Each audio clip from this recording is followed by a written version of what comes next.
बच्चों नमस्कार। Expert knowledge academy में आप सभी का स्वागत है। आज की वीडियो में हम लेकर आए हैं संस्कृत व्याकरण के अंतर्गत सर्वनाम। तो सबसे पहले बच्चों हम जान लेते हैं कि सर्वनाम है क्या। तो सर्वनाम संज्ञा के स्थान पर प्रयुक्त होने वाला जो है शब्द है, अर्थात संज्ञा के स्थान पर प्रयोग में लाए जाने वाले शब्द को क्या कहते हैं? सर्वनाम कहते हैं। जैसे आम हो गया, वयम हो गया, त्वम हो गया, युवाम हो गया, यूयम हो गया, या फिर सा तौ ते, ये सब क्या है? सर्वनाम युक्त शब्द हैं। ठीक है।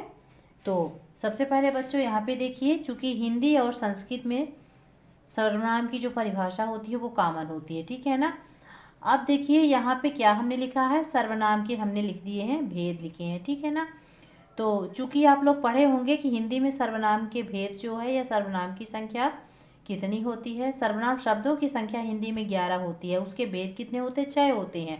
लेकिन यहाँ पे देखिए बच्चों, सर्वनाम के जो भेद होते हैं वो 2 होते हैं। ठीक है ना।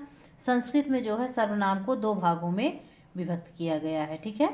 भेद हम यहाँ पे ले आते हैं। ठीक है ना। क्या कह रहा है कि संस्कृत में, किसमें? संस्कृत में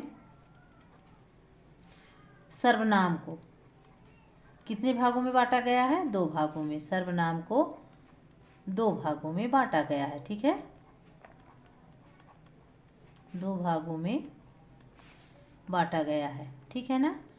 लेकिन हिंदी में ऐसा नहीं है। ठीक है ना।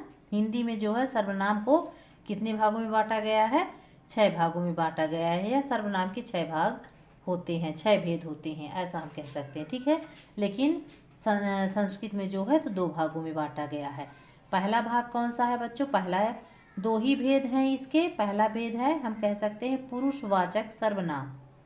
ठीक है ना। पहला क्या है? पुरुषवाचक सर्वनाम। ये हो गया है आपका पहला। ठीक है। फिर इसके आगे थोड़ी सी गैप कर लेते हैं, क्योंकि समझाना पड़ेगा, है ना। दूसरा हम यहाँ पे कह सकते हैं बच्चों प्रश्नवाचक सर्वनाम। प्रश्नवाचक सर्वनाम। ठीक है ना। ये 2 ही जो है संस्कृत के क्या हैं? सर्वनाम है। ठीक। अब इनके अंतर्गत कौन कौन से शब्द आते हैं, तो ये चीज़ें हम आपको बताने जा रहे हैं। तो पुरुषवाचक में बच्चों जो हम पुरुष पढ़ते हैं, ठीक है ना, वही आते हैं। तो पुरुषवाचक सर्वनाम में क्या क्या होता है? पुरुषवाचक सर्वनाम में हम लिख लेते हैं कि पुरुषवाचक सर्वनाम में जो है पुरुष कितने होते हैं? 3 होते हैं। ठीक है ना। पुरुषवाचक सर्वनाम के अंतर जो है तो हम पढ़ेंगे कि संस्कृत में जो पुरुष होते हैं वो इसी के अंतर्गत आते हैं, पुरुषवाचक सर्वनाम के अंतर्गत आते हैं। ठीक है ना। तो हम लिख लेंगे संस्कृत में पुरुष 3 होते हैं। संस्कृत में पुरुष कितने होते हैं बच्चों? 3 होते हैं। ठीक है ना। संस्कृत में पुरुष, पुरुष अर्थात क्या होता है बच्चों? कर्ता। पुरुष अर्थात क्या होता है? पुरुष 3 होते हैं। ठीक है। और पुरुष को ही क्या बोलते हैं? कर्ता बोलते हैं। पुरुष को क्या बोलते हैं? कर्ता बोलते हैं। ठीक है ना। तो ये 3 पुरुष कौन कौन से हैं? तो ये आपका पहला हो गया बच्चों प्रथम पुरुष। ठीक है ना। दूसरा आपका हो गया बच्चों मध्यम पुरुष। ठीक है ना। मध्यम पुरुष। और तीसरा आपका हो गया उत्तम पुरुष। तीसरा कौन हो गया? उत्तम पुरुष। ठीक है। चूँकि इसकी परिभाषा थोड़ी इसकी पहचान जो है थोड़ी ज़्यादा है, इसलिए इसमें हमने गैप किया हुआ। ठीक है। ध्यान रखिएगा। तो प्रथम पुरुष की पहचान क्या क्या है? शाह, तौ, ते। ये किसके लिए प्रयुक्त होता है? पुल्लिंग के लिए। फिर शा, ते, ता, ये किसके लिए प्रयुक्त होता है? स्त्रीलिंग के लिए। ठीक है ना। ये पुल्लिंग के लिए प्रयुक्त होता है। इसका अर्थ हुआ वह, वे दोनों, वे सब। वह, वे दोनों, वे सब। तो ये पुल्लिंगवाची है बच्चों, और ये क्या है? स्त्रीलिंगवाची सर्वनाम है। सह तौ ते पुल्लिंगवाची सर्वनाम है, और सा ते ता स्त्रीलिंगवाची सर्वनाम है। ठीक है ना। इसके बाद आ गया हमारा क्या? मध्यम पुरुष। मध्यम पुरुष में कॉमन है स्त्रीलिंग और पुल्लिंग, बिल्कुल दोनों एक समान है। ठीक है ना। इसमें स्त्रीलिंग के लिए अलग से शब्द नहीं बनाए जाते, और ना ही पुरुष पुल्लिंग के लिए एक्स्ट्रा शब्द बनते हैं। ठीक है। दोनों समान रहते हैं। तो हो जाएगा इसका त्वम, युवाम। ठीक है।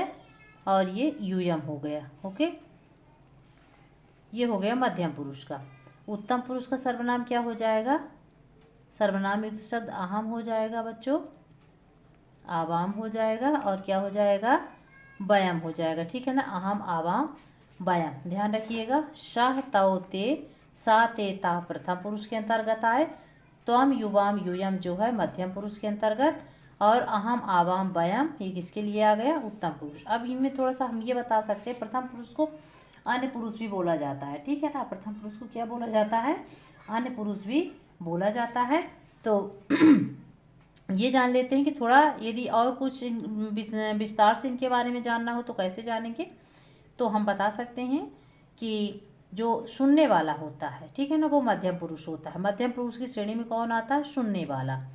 उत्तम पुरुष की श्रेणी में कौन आता है, बोलने वाला।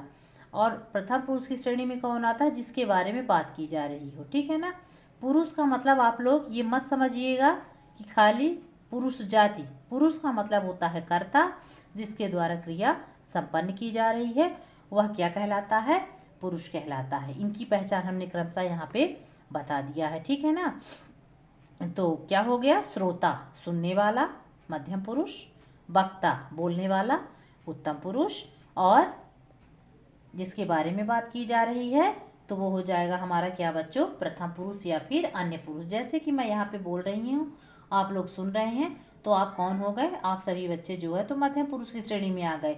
मैं बोल रही हूँ तो मैं उत्तम पुरुष की श्रेणी में हूँ। ठीक है ना, उदाहरण के तौर पर यदि आप बोलते हैं, मैं सुनती हूँ, तो मैं यहाँ पर जब सुनूंगी तो मैं यहाँ मध्यम पुरुष में हो जाऊंगी, और आप सभी किस में हो जाएंगे, उत्तम पुरुष में चले जाएंगे। जिसके बारे में हम बात कर रहे हैं आपस में, अर्थात जो तीसरा है वो प्रथम पुरुष में चला जाएगा। ठीक है, तो ये हो गया। उम्मीद करते हैं ये आपकी समझ में खूब अच्छे तरीके से आ गया होगा। ठीक है ना, अब आगे चलिए। ये है बच्चों हमारा प्रश्नवाचक सर्वनाम। इसके अंतर्गत बच्चों हम पढ़ेंगे जो हमारे प्रश्नवाचक शब्द जैसे हो गए काह, कौ, के। ठीक है ना, का, के, का, किम, के, कानी। तो ये जो प्रश्न निर्माण से युक्त जो शब्द हैं वो सब क्या कहलाते हैं, प्रश्नवाचक सर्वनाम के अंतर्गत आ जाते हैं। ठीक है ना, थोड़ा सा और यहाँ पे देख लेते हैं। नपुंसक लिंग का हमने यहाँ पे बताया नहीं है, तो नपुंसक लिंग भी आप ध्यान रखिएगा।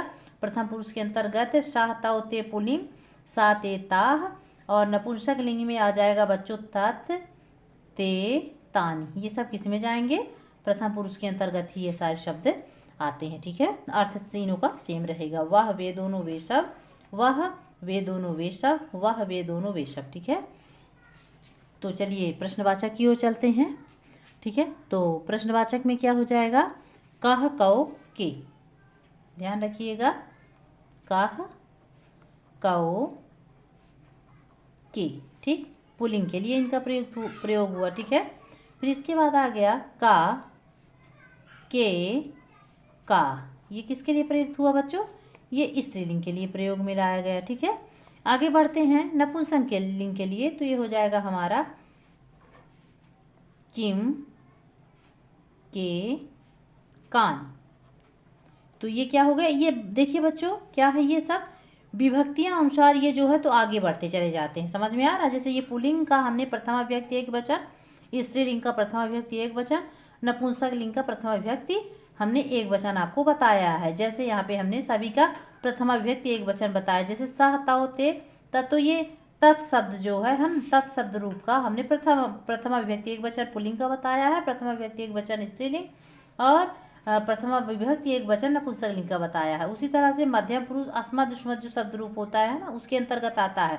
अस्मद में आ जाता है बच्चों उत्तम पुरुष, अहम आवाम बयम प्रथमा विभक्ति का है, और युष्मद में मध्यम पुरुष आ जाता है, त्वम युवाम यूयम, इसका भी हमने प्रथमा विभक्ति बताया। तो सारे जितने यहाँ पे जितने सारे आप सर्वनाम युक्त शब्द देख रहे हैं बच्चों, ये सब का हमने प्रयोग प्रथमा विभक्ति एक वचन में ही किया है। इनकी सातों विभक्तियां बनती हैं, है ना, अभिव्यक्तियों अनुसार इन सबका रूप जो है वचनानुसार क्या हो जाता है, चेंज हो जाता है। ठीक है ना, तो इनको आप स्वयं खुद ही पढ़ सकते हैं। ठीक है, तो इस तरह से हम यहाँ पे क्या समझ गए, हमने यहाँ पे जाना, क्या जाना कि सर्वनाम के कितने भेद होते हैं। तो सर्वनाम के यहाँ पे दो भेद होते हैं, कौन कौन से होते हैं, पुरुषवाचक सर्वनाम और प्रश्नवाचक सर्वनाम। इनके अंतर्गत क्या कौन कौन से शब्द आते हैं, ये सारी चीज़ें का डिटेल मैंने यहाँ पे अच्छे से बता दिया है, विश्लेषण कर दिया है।